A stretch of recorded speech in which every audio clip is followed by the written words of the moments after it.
Namun yang menjadi tanda tanya besar adalah nasib Bove ke depannya gimana nih, karena dia pasti tidak bisa bermain di Serie A ya. Karena Serie A melarang pemain yang menggunakan alat bantu jantung ya, seperti Eriksen kan ujung-ujungnya harus pergi dari Inter.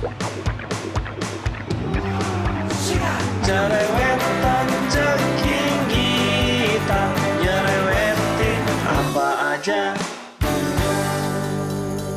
Teman-teman, yang sedang kalian saksikan saat ini adalah Cerewetin Inter. Apa kabar teman-teman semua? Semoga dalam keadaan sehat, selamat memulai pekan yang baru. Ada teman-teman, kemarin gua nggak bikin konten karena sama sekali nggak bersemangat anjir. Buka berita tuh rasanya males banget. Selain tentu saja karena Inter tidak main ya, cuman main sebentar, jadi tidak ada banyak berita tentang Inter. Akan tetapi selain itu, alasan gua yang kedua yang membuat gua kemarin sangat tidak bergairah adalah insiden Bove. Jujur teman-teman, bagi gua sih itu serem banget ya, bikin kebayang yang enggak anjir. Masalahnya teman-teman, bisa dikatakan kita adalah salah satu saksi mata ya kronologi insiden Bove tersebut. Gue masih inget banget teman-teman, itu ada momen ya, itu kameranya bener-bener mengarah ke Bove ketika jatuh. Gue pikir saat itu ada yang berantem ya, ada yang terlibat adu fisik lalu kemudian terjatuh. Ternyata teman-teman, itu adalah Bove ya yang terjatuh karena kolaps. Dan begitu si kameramennya sadar, dia langsung mengubah arah kamera. Sumpah deh teman-teman, gue bener-bener mengiranya itu berantem adu fisik. Karena kejadian sebelumnya, sebelum Bove terjatuh, itu situasi pertandingan sedang memanas ya, sedang ada adu argumentasi, perdebatan yang sangat keras terkait keabsahan gol dari Lautaro Martinez. Di pertandingan ini teman-teman, gol Lautaro diperdebatkan bukan soal dia ada di posisi offside atau tidak. Yang diperdebatkan adalah kejadian beberapa detik sebelumnya, yaitu assist dari Dumfries yang dianggap sudah keluar lapangan oleh wasit. Ini menurut berita terakhir dari media DAZN teman-teman, mereka bilang begini. Open VAR telah mengkonfirmasi bahwa gol Inter ke gawang Fiorentina yang dicetak oleh Lautaro Martinez dianulir dengan tepat.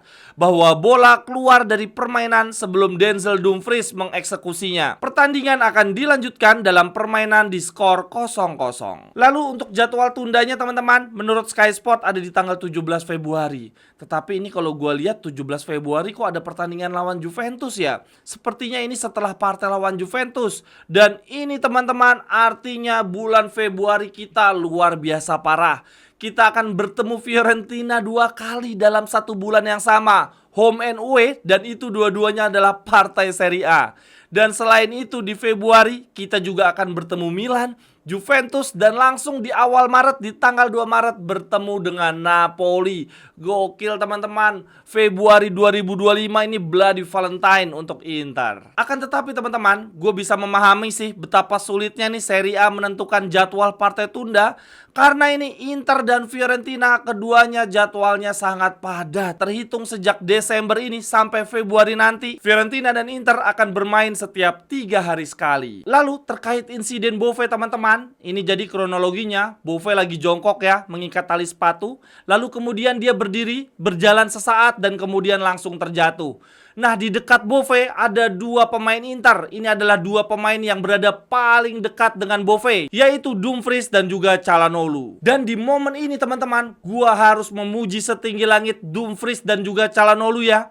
Kedua pemain ini melakukan tindakan yang sangat tepat untuk menyelamatkan Bove. Ini ya, kalau dilihat dari video tayangan ulangnya teman-teman, Dumfries yang pertama kali menyadari bahwa Bove kehilangan kesadaran ya, terjatuh. Lalu kemudian dia segera memanggil dokter, dia berteriak meminta pertolongan. Dan kemudian setelah itu Dumfries dan Calhanoglu terlihat mengorganisir pemain-pemain yang ada di situ ya, untuk membuat pagar, untuk menghalangi sorot kamera televisi maupun handphone dan juga pandangan orang-orang yang ada di sekitar stadion. Lalu kemudian setelah tim medis datang, terlihat ya Dumfries dan Calhanoglu berusaha memberikan ruang yang nyaman untuk tim medis agar bisa bekerja dengan baik. Lalu kemudian selain itu teman-teman, pemain kita yang lain, Barella dan Di Marco juga terlihat sangat ngotot ya mencari pertolongan, memanggil ambulan. Menurut gue teman-teman, ini adalah aksi heroik yang memang perlu dilakukan oleh pemain-pemain Inter. Karena saat itu untuk pemain-pemain Fiorentina posisinya lagi sangat amat terpukul, mental mereka drop. Dan tentu saja teman-teman, momen-momen awal kejadian ini adalah momen yang sangat amat krusial. Karena kita bisa ingat juga ya, di sepak bola internasional ada beberapa kejadian seperti ini yang akhirnya pemainnya meninggal dunia karena tidak selamat melewati fase kritis. Dan yang bikin salut teman-teman, teman-teman, sekali lagi, sebelum insiden Bove ini terjadi, situasi pertandingan sedang memanas. Dan salah satu yang paling panas adalah Dumfries itu sendiri ya. Karena kan sebetulnya gara-gara si Dumfries ini nih, golnya Inter dianulir. Akan tetapi secepat kilat, Dumfries yang tadinya protes keras kontra Fiorentina langsung menjadi penolong pertama pemain Fiorentina. Ini sekaligus menunjukkan sisi kemanusiaan dan sportivitas yang ada dalam sepak bola ya teman-teman. Bahwa persaingan itu hanya terjadi di atas lapangan. Selebihnya adalah respect satu sama lain. Oh ya teman-teman, untuk kabar terakhir Bove dikatakan bahwa dia sudah membaik ya, sudah tersadar, tetapi masih dalam perawatan dan pengawasan. Namun yang menjadi tanda tanya besar adalah nasib Bove ke depannya gimana nih, karena dia pasti tidak bisa bermain di Serie A ya. Karena Serie A melarang pemain yang menggunakan alat bantu jantung ya, seperti Eriksen kan ujung-ujungnya harus pergi dari Inter. Nah masalahnya Bove ini kan pemain Italia ya, habitat dia kan di Italia, udah gitu dia adalah pemain muda potensial pula. Ya semoga Serie A bisa mengubah aturannya ya. Tetapi yang terpenting saat ini, semoga lekas pulih Bove. Oh ya teman-teman, ini sebetulnya udah gua bahas ya di YouTube Short maupun TikTok dan Instagram gua, bahwa ketika Bove akhirnya berhasil dilarikan ke rumah sakit dan kemudian muncul berita bahwa dia sudah bisa bernafas dengan normal, lalu akun-akun media sosial klub-klub Serie A ramai memberikan dukungan simpatik untuk Bove ya, memberikan dorongan semangat. Semua melakukan itu terkecuali satu klub, yaitu Milan. Ini yang dilakukan oleh akun Milan malah jualan baju musim dingin. Ada-ada aja, sepertinya mereka sangat membutuhkan duit ya teman-teman. Atau mungkin bisa juga ini admin akunnya Milan sudah terlanjur membuat jadwal ya untuk posting konten jualan. Atau dia tidak sadar bahwa saat itu ada kejadian, ada momen yang jauh lebih genting. Jadi rasanya nggak elok ya ketika tim-tim lain sedang memberikan dukungan simpatik. Ini akun Milan ya dengan gagahnya muncul dengan konten jualan. Sehingga hal ini menimbulkan kesan bahwa akunnya Milan tidak memiliki kepekaan terhadap sekitar. Akan tetapi teman-teman, tidak lama kemudian, ya sekitar 30 menit menurut gue ini sebetulnya lumayan lama ya. Akhirnya akun Milan ikut mengucapkan dukungan simpatik untuk Bove. Ya telat-telat dikit nggak apa-apa ya, daripada nggak sama sekali. Namun yang apes adalah adminnya teman-teman. Keesok harinya dia dipanggil oleh manajemen Milan ya, dimintai keterangan, diminta untuk memberikan penjelasan. Begini penjelasannya si admin. Assalamualaikum warahmatullahi wabarakatuh. Waalaikumsalam. Mohon maaf saya tidak sengaja dan saya tidak ada niat sekalipun, karena manusia itu tempatnya salah dan lupa. Wajarlah manusia, bukan nabi boy. Bagi teman-teman yang ingin mengajak kerjasama bisnis atau membeli jersey serta merchandise lainnya, silakan hubungi nomor gua yang ada di kolom deskripsi.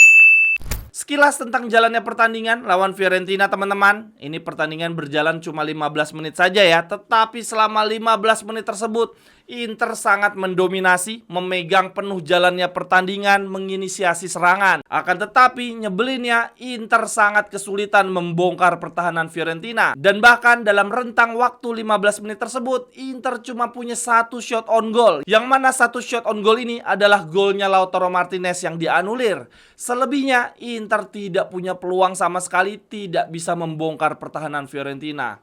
Wah, ini salut banget sih dengan pendekatan yang dilakukan oleh Palladino ya. Mereka lebih memilih untuk bermain bertahan dengan sabar ya. Bahkan mereka bertahan sangat amat rendah, lalu menunggu pemain Inter membuat kesalahan dan kemudian melancarkan serangan balik. Nah, apes ya teman-teman, di pertandingan kemarin entah kenapa pemain Inter kok banyak banget membuat kesalahan ya. Build up serangan kita banyak patah di tengah lapangan. Dan bahkan ya, ini dalam catatan gua, di 6 menit pertama ada 4 salah umpan yang dilakukan oleh pemain kita di area permainan kita sendiri. Yang mana salah satunya ada dari Moiskin ya. Dia mendapatkan kesempatan berdiri bebas shoot dari sisi kanan. Akan tetapi untungnya tendangannya masih tepat mengarah ke Sommer. Dengan ditundanya pertandingan ini, menurut teman-teman apakah ini sebuah kerugian atau keuntungan?